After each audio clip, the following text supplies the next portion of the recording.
All right, so Nico Harrison feeling pretty good about his squad. Kenny the Jet Smith joining us now. And Kenny, let's start there. Do you agree with Nico? They're in a better spot now to win. The only way you could judge people being better if it's when actual play happens. So I wouldn't say that you're better or worse. You have to the game has to be played. But on paper, he could feel that way. To me, there's only 2 or 3 questions that make sense. Is one, the behavior of individuals of that talent inside of the organization. Do they have leadership qualities that they felt that could lead them on? And thirdly, the supermax. Were you willing to pay it? So if any of those answers were no, that's why this trade happens. But if all 3 of those was yes, like we all thought that was from the outside looking in, we all thought those 3 answers were yes. And hey, Jet, the reality, don't you think though, if there were no extenuating circumstances, a supermax was not an issue? There's certain guys in organizations you're dying to pay. Like if Steph Curry were up in his prime, do you think they would be hesitant to pay him the supermax, or LeBron, or some of these all-time great players? Like Luka's resume speaks all-time great. I mean, 5-time All-NBA first team. So to me, this is not about paying him. The issue was why they had a concern to pay him, right? It wasn't that, we got to max him out. Like, if there weren't issues from a leadership standpoint, from things that are going on internally, and Chuck talked about this, because nobody knows Luka like that organization. And so in order for them to want to go in a different direction, something must not be right. How do you trade up from a first-team All-NBA player? You don't, GA.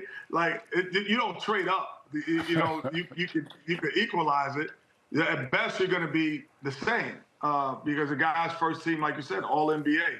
You don't trade up from Jason Tatum right now. You don't trade up from those guys are first-team All-NBA players. So to do that means that there is like you said, extenuating circumstances that are beyond basketball. And those things are the things that either rub the company or an organization the right way or rubs them the wrong way.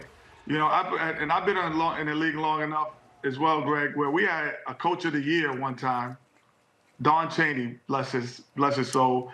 He was the coach of the year, and he used to play music while we stretched in the arena. And everyone's like, oh, he's such a player's coach.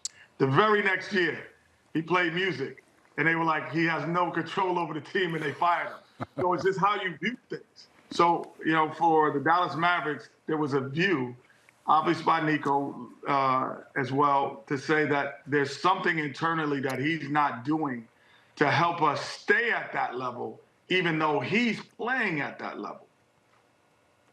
And then when you look at Luka Dončić and you look at LeBron James, and I know you said you got to see the games, right? Obviously, they got to be healthy. You got to see the games. But on paper right now, anyways, the way they play the game, can they mesh? Do they mesh?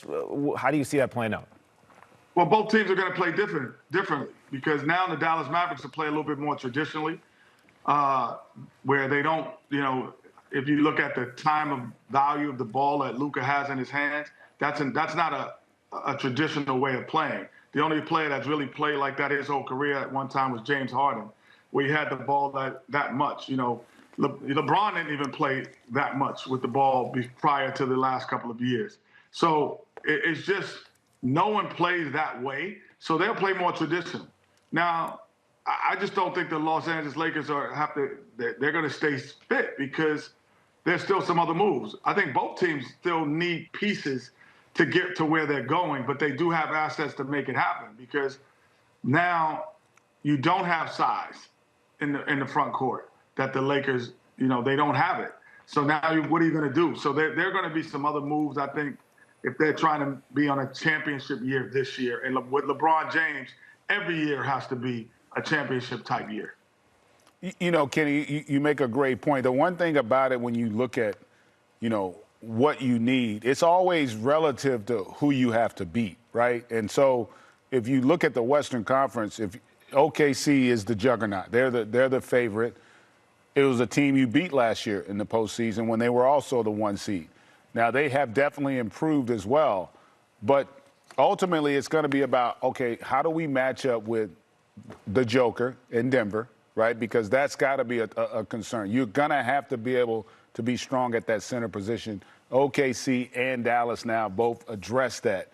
But when you look at the landscape of the West, and you, again, we don't know because we haven't seen AD there, but if healthy, do you sense like this Dallas group at least has enough to compete with the West as it's presently constructed?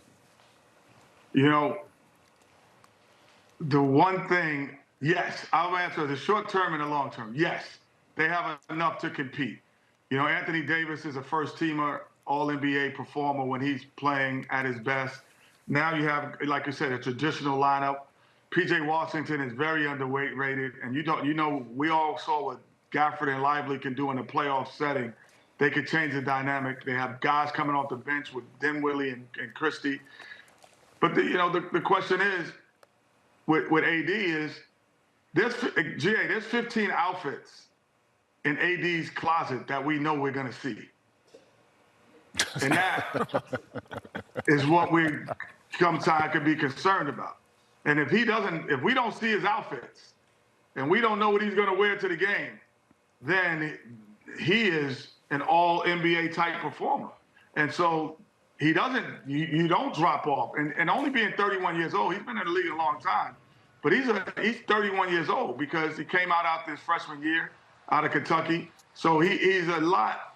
We know him a lot more than in his actual age. You know what I mean? Yeah. So he could play at a high level. And then you talk about bigs in the West, he dominates them offensively. Anyone. There's no one that he doesn't dominate. Even, Joker or anyone you can miss, he doesn't dominate offensively.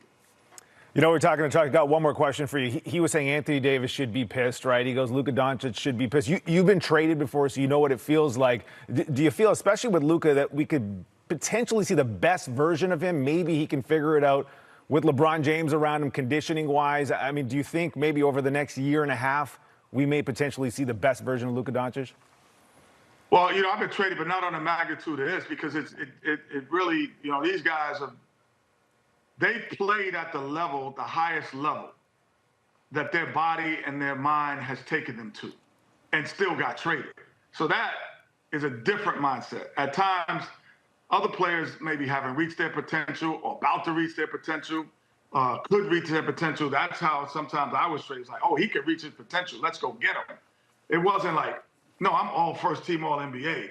I've done everything. I've been in the finals last year. I was the best player on the best team in the West. Like, no, that's a different mindset. I think also, just my feeling, that there's a feeling that maybe he was giving like a body language that he wasn't going to be there, and he wasn't all in. And that's the only way you trade a Luka Dončić, that there has to be some body language, some nonverbal communication to let me know you don't want to be there. And it has to be loud. It can't be whispered. It can't be, some guy. No, I have to see it for a long period of time to say, you know what? I can't invest $350 million, $345 million in a guy and this be the future of my franchise then. Well, like you said, I mean, more information will probably leak out in the coming days. By the way, you should have seen Chuck's glasses. I mean, GA was all over him. They were horrible. They were horrible. No, well, Chuck's glasses, he looks like he's a frog peeping through ice. They're like just so big on his face, yeah. And they're not as stylish as you. He doesn't get it. He doesn't get it. Somebody just sent him some free glasses and he wore them. Right. Right. He definitely doesn't get it. I think I'll put it that way. Kenny, appreciate the time, man. Thank you. All right, brother. That's the Coke bottle lenses.